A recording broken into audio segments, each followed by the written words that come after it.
नमस्कार, आपण पाहता हिरकणी न्यूज. हिरकणी न्यूज प्रत्येक क्षण ताज्या घडामोडी आणि महत्त्वाच्या प्रत्येक बातमीसाठी नेहमी तत्पर. कोल्हापूर जिल्ह्यात डिझेल टंचाई, पेट्रोल पुरवठा सुरळीत. कोल्हापूर शहरासह जिल्ह्यातही अनेक पंपांवर शनिवारी ही डिझेलची टंचाई होती. काही अपवाद वगळता बहुतांश पंपावर पेट्रोलचा पुरवठा मात्र सुरळीत होता. डिझेल टंचाईच्या पार्श्वभूमीवर प्रशासन दिवसभर अलर्ट मोडवर होते. पुरवठा सुरळीत करण्यासाठी प्रशासनाने प्रयत्न सुरू केले होते. रविवारी दिनांक 24 पासून डिझेलचा समाधानकारक पुरवठा होईल अशी शक्यता व्यक्त करण्यात आली. जिल्ह्यात गेल्या काही दिवसांपासून पेट्रोल डिझेल टंचाई सदृश्य परिस्थिती आहे. पेट्रोलच्या तुलनेत डिझेलचा तुटवडा अधिक जाणवत आहे. ग्रामीण भागात हे चित्र अधिक प्रकर्षाने दिसत आहे. वेळेवर डिझेल मिळत नसल्याने शेतीसह अन्य कामांवरही परिणाम जाणवू लागलाय.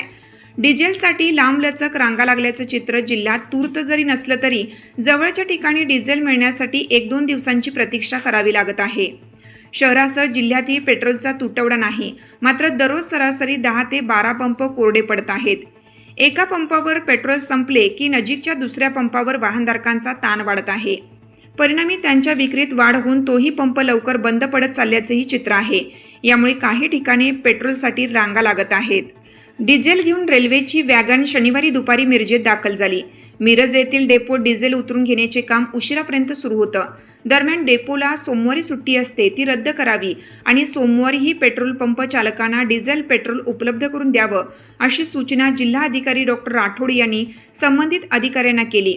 त्यानुसार उद्याही डेपोतून डिझेलचा पुरवठा होईल. त्यामुळे रविवारी सायंकाळनंतर डिझेल पुरवठा सुरळीत होण्याची शक्यता आहे.